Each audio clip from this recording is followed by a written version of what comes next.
I'm going to say this, and this is completely irrelevant to the conversation we're having right now, but I still want to say it, right? This is something that my grandfather taught me. This is something that my cousin, shout to my cousin Craig, taught me when I was young. He treat both of them, actually, and I'm sure there's others in my family. So I'm joking about the janitor, right? I would see my grandfather, he actually was a janitor, believe it or not. But Craig, IT professional, right? Dope ass photographer, videographer. He's doing real well for himself. He would rather sit there and talk to the janitors, to the cafeteria staff. Like he was working at this private academy for a while. Rich. We're talking the tuition. This was a high school. The tuition was what, $30,000-$40,000 a year for tuition for a high school. I can believe it. And he worked there, and he could have rubbed shoulders with anybody. He's in the cafeteria talking to the cafeteria workers. He's talking to the groundskeepers. And his whole thing is, you know what? I would rather spend my time talking to these people because, well, one, I know where they stand. And two, they don't get the respect that they deserve from these people that are higher up. That's right. And what's crazy is looking at, and now this was maybe 20 years ago, he was telling me this stuff.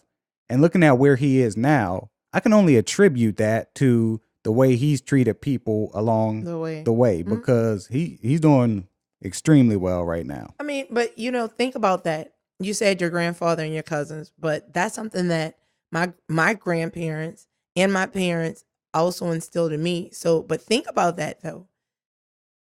People say, okay, yeah, he's just a janitor, or he's the garbage man, or he's this or he's that. But the reason why you walk through the halls and nothing smells like urine and shit isn't, not all over the place is because of the janitor. The reason why you walk outside your house and your lawn is so neatly manicured is not because you did it. It's because Jose did it. The reason why... Wait, hold up. We can't afford a Jose.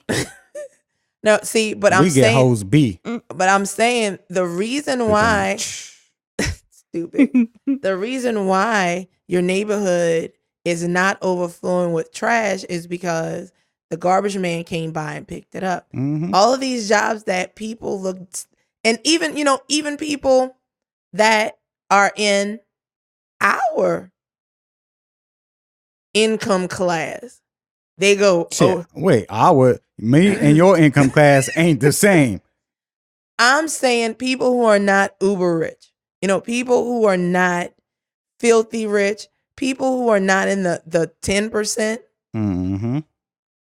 even they laugh at people who work at McDonald's or people who are trash men or people who are janitors. Oh, look. And they look, they look down at them. Oh, I'm sitting behind a desk typing on a computer and you're taking the trash out. Yo, funny story. And I don't even know if I should be telling this story, but I'm going to. Then you can edit it out later. No, Just I'm gonna leave it in here. We know someone. We know all three of us. We know someone multi-millionaire, right? And he's doing very well for himself. But he is a real down to earth person. He doesn't do a lot of these things like make fun of the McDonald's workers. He has a son that was accepted into a very prestigious school, extremely prestigious, and got in. Everyone was so proud. The whole family was proud.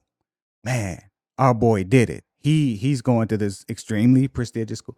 He did 1 year and left. He said, "This is not my calling." Right. He went and joined the seminary. Do you know his family was pissed off? Like, motherfucker, you could join the seminary when you 40. What is you doing? Nah, this ain't for me. But the guy that we know, the father, he was like, shit, I'm proud of my son. I'm proud of him. He realized that wasn't for him, and he's following his calling. Right. Whether or not his family agrees with him. And whether or not this calling is going to make you an ass pocket full of money or not. And then his son tried to give away his savings to a young lady who was trying to swindle him. from the way I hear it, I heard swindle. She said, I don't have a car. I need a car so I can go to work.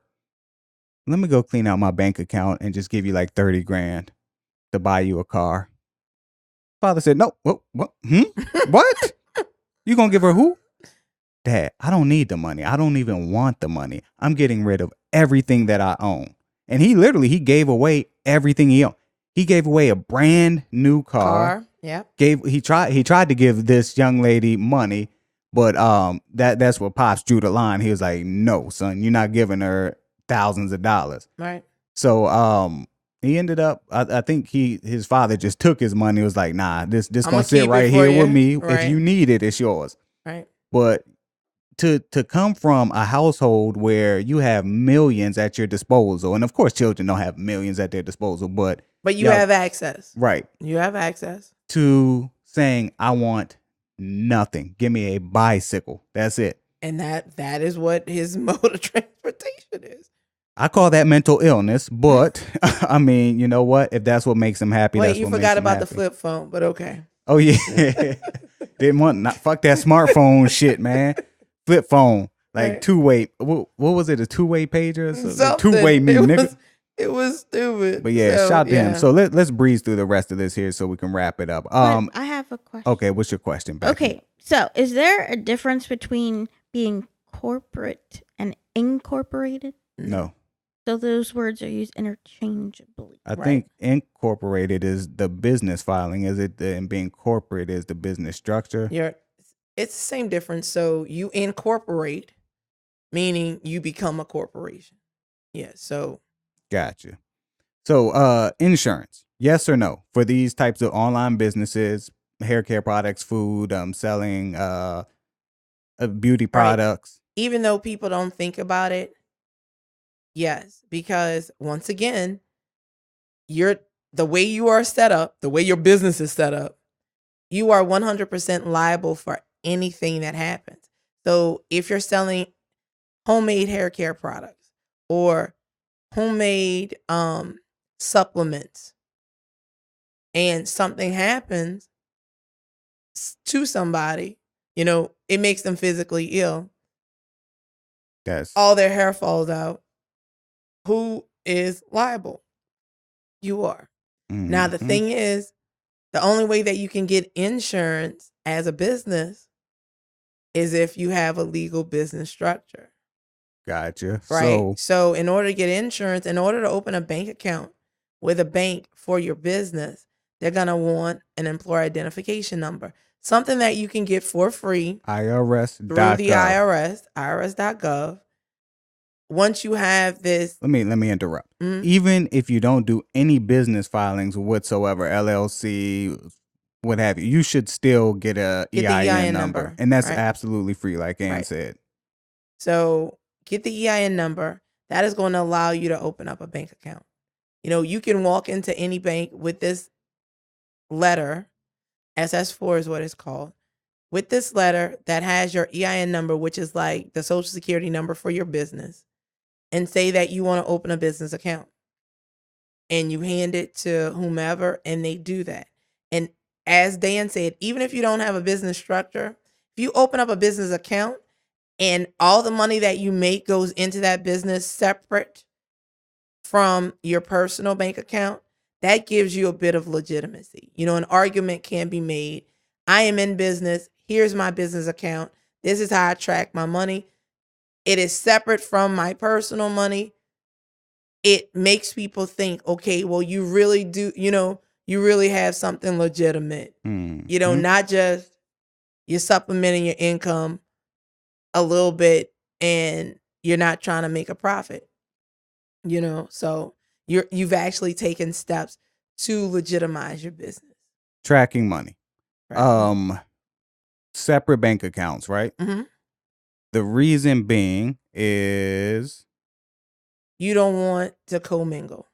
So say that you actually have gone the steps to incorporate or form an LLC. So you have your business structure. You have this.